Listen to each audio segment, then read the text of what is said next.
ಹತ್ತಿ ಬೆಳೆದಂತಹ ಯಾದಗಿರಿ ಜಿಲ್ಲೆಯ ರೈತರು ಈಗ ಸಂಕಷ್ಟದ ಪರಿಸ್ಥಿತಿಯನ್ನು ಎದುರಿಸುತ್ತಿದ್ದಾರಂತೆ. ಪ್ರಮುಖವಾಗಿ ನಿರಂತರವಾಗಿ ಸುರಿದಿರುವಂತಹ ಮಳೆಗೆ ಹತ್ತಿ ಬೆಳೆ ಸರಿಯಾಗಿ ಬಂದಿಲ್ಲ, ಇಳುವರಿ ಸರಿಯಾಗಿ ಆಗಿಲ್ಲ. ಹತ್ತಿ ಬೆಳೆದ ರೈತರಿಗೆ ಕೋಟ್ಯಾಂತರ ರೂಪಾಯಿ ಇದರಿಂದ ನಷ್ಟ ಆಗಿದೆಯಂತೆ. ಜಿಲ್ಲೆಯಲ್ಲಿ 2 ಲಕ್ಷ ಎಕರೆಯಲ್ಲಿ ರೈತರು ಹತ್ತಿ ಬೆಳೆದಿದ್ರು. ಮಳೆಯಿಂದ 1 ಲಕ್ಷ ಎಕರೆಯಲ್ಲಿದ್ದ ಹತ್ತಿ ಸಂಪೂರ್ಣವಾಗಿ ಹಾನಿಯಾಗಿ ಹೋಗಿದೆ. ಉಳಿದ 1 ಲಕ್ಷ ಎಕರೆ ಪ್ರದೇಶದಲ್ಲಿ ಫಸಲು ಇಳಿಕೆ ಆಗಿದೆಯಂತೆ.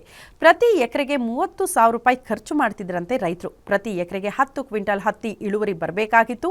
ಮಳೆಯಿಂದಾಗಿ ಹಾನಿಯಾಗಿ ಎಕರೆಗೆ 3 ಕ್ವಿಂಟಲ್ ಮಾತ್ರ ಸಿಗ್ತಾ ಇದೆ. ಲಕ್ಷಾಂತರ ರೂಪಾಯಿ ಆದಾಯದ ನಿರೀಕ್ಷೆಯಲ್ಲಿ ರೈತರು ಈಗ ಕಂಗಾಲಾಗಿದ್ದಾರೆ. ಹತ್ತಿ ದರ ಇಳಿಕೆಯಿಂದ ರೈತರು ಮತ್ತಷ್ಟು ಸಂಕಷ್ಟವನ್ನು ಎದುರಿಸುತ್ತಿದ್ದಾರೆ.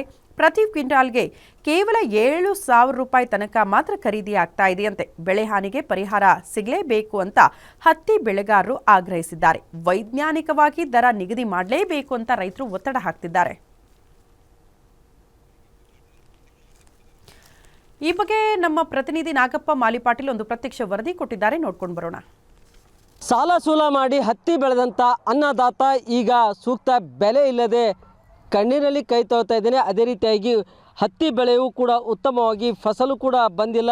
ನಾವು ಕೂಡ ಯಾದಗಿರಿ ಜಿಲ್ಲೆಯ ಶಹಾಪುರ ತಾಲೂಕಿನ ಗೊಂಡಳಿ ತಾಂಡದ ರೈತರ ಜಮೀನು ಪ್ರದೇಶದಲ್ಲಿದ್ದು ಖುದ್ದು ದೃಶ್ಯಗಳನ್ನು ಕೂಡ ನೋಡ್ಬೋದು. ಯಾದಗಿರಿ ಜಿಲ್ಲೆಯಲ್ಲಿ ಕಳೆದ ತಿಂಗಳು ನಿರಂತರವಾಗಿ ಸುರಿದಂಥ ಭಾರೀ ಮಳೆಯಿಂದ ಈಗ ತೇವಾಂಶ ಹೆಚ್ಚಾದ ಪರಿಣಾಮವಾಗಿ ಹತ್ತಿ ಬೆಳೆಯ ಇಳುವರಿ ಕೂಡ ಕಡಿಮೆ ಆಗಿದೆ. ಸುಮಾರು 50% ಹತ್ತಿ ಬೆಳೆಯ ಫಸಲು ಕೂಡ ಇಳುವರಿ ಕಡಿಮೆ ಬಂದಿದೆ. ಹೀಗಾಗಿ ಒಂದು ಕಡೆ ಹತ್ತಿ ದರ ಕೂಡ ಮಾರುಕಟ್ಟೆಯಲ್ಲಿ ದರ ಕೂಡ ಕಡಿಮೆ ಆಗಿದೆ. ಅದೇ ರೀತಿಯಾಗಿ ರೈತರು ಬೆಳೆದಂಥ ಹತ್ತಿ ಬೆಳೆಯೂ ಕೂಡ ಫಸಲು ಕೂಡ ಸರಿಯಾಗಿ ಬಂದಿಲ್ಲ. ನಾವು ದೃಶ್ಯಗಳನ್ನು ಕೂಡ ನೋಡ್ಬೋದು. ಯಾವ ರೀತಿ ಏನಂತಂದ್ರೆ ತೇವಾಂಶ ಹೆಚ್ಚಾದ ಹಿನ್ನೆಲೆಯಲ್ಲಿ ಹತ್ತಿ ಬೆಳೆ ಕಾಯಿ ಕಟ್ಟಿತ್ತು, ಅವು ಕೂಡ ಈಗ ಒಣಗಿ ಹೋಗಿದ್ದಾವೆ. ನಿರಂತರವಾಗಿ ಮಳೆ ಸುರಿದ ಪರಿಣಾಮವಾಗಿ ರೈತರು ಕೂಡ ಈಗ ಹತ್ತಿ ಬೆಳೆಗೆ ಏನಂತಂದರೆ ಕ್ರಿಮಿನಾಶಕ ಕೂಡ ಸಿಂಪಡಣೆ ಮಾಡಿಲ್ಲ, ಸರಿಯಾಗಿ ನಿರ್ವಹಣೆ ಮಾಡಲು ಸಾಧ್ಯವಾಗಿಲ್ಲ ಬೆಳೆಗೆ. ಯಾಕಂತಂದ್ರೆ ನಿರಂತರವಾಗಿ ಮಳೆ ಸುರಿದ ಪರಿಣಾಮವಾಗಿ ಈಗ ಬೆಳೆಗೆ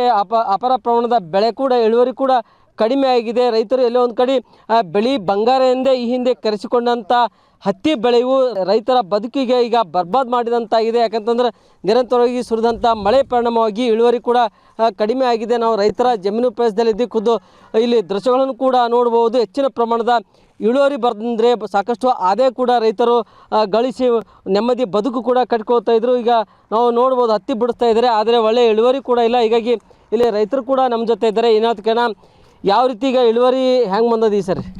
ಭಾಳ ಕಡಿಮೆ ಇದೆ ಸರ್. ಇದು 2 ಎಕರೆ ಇದೆ ರೀ. ಮೊದಲು ಒಂದು 2 ವರ್ಷ ಹಿಂದೆ ನಾವು ಒಂದು ಸಲ ಹತ್ತಿ ಹಾಕಿದ್ದೀವಿ. 12ರಿಂದ 14 ಕ್ವಿಂಟಲ್ ಬಂದಿತ್ತು ರೀ. ಇದು ಈ ಸಲ 2 ಎಕರೆದಲ್ಲಿ ಸುಮಾರು 2ರಿಂದ 3 ಕ್ವಿಂಟಲ್ ಬರ್ತಕ್ಕಂಥದ್ದು ಭಾಳ ಡೌಟ್ ಕಾಣ್ತಾ ಇದೆ ಸರ್ ಈ ಸಲ. ಏನು ರೀ ಈ ಮಳೆ ಅಂತೂ ಈ ರೀತಿ ಇಷ್ಟು ಮಳೆ ಆಗಿದೆ ರೀ. ಮಳೆ ಬಂದಿದ್ದು ಒಂದು ಕಡೆ ಆದರೆ ಈಗ ಸರಿ ಇಳುವರಿ ಕೂಡ ಕಡಿಮೆ ಆಗಿದೆ. ಅದೇ ರೀತಿಯಾಗಿ ಈ ಸಲ ಬೆಲೆ ಕೂಡ ಸರಿ ಇಲ್ಲ. ಏನು ಕೇಳ್ತಾ ಇದ್ದೀವಿ ರೀ, 6,500ರಿಂದ 7,000 ತನಕ ಇದೆ ಅಂತ ಹೇಳ್ತಾರೆ. ಇದು ರೈತರಿಗೆ ಸಾಕಾಗಂಗಿಲ್ಲ. ಇದು ಇಲ್ಲಿನ ರೈತರ ನೋವಿನ ಮಾತಾಗಿದೆ. ಮಾರುಕಟ್ಟೆಯಲ್ಲಿ ಹತ್ತಿ ದರ ಕೂಡ ಕುಸಿತವಾಗಿದೆ. ಹೀಗಾಗಿ ಕೇಂದ್ರ ಹಾಗೂ ರಾಜ್ಯ ಸರ್ಕಾರ ಹೆಚ್ಚಿನ ಬೆಲೆ ನಿಗದಿ ಮಾಡಿ ಅನ್ನದಾತರ ಜೀವ ಉಳಿಸುವ ಕಾರ್ಯ ಮಾಡಬೇಕೆಂದು ರೈತರು ಆಗ್ರಹ ಮಾಡಿದ್ದಾರೆ. Nagappa Malipatil, guarantee news, Yadgir.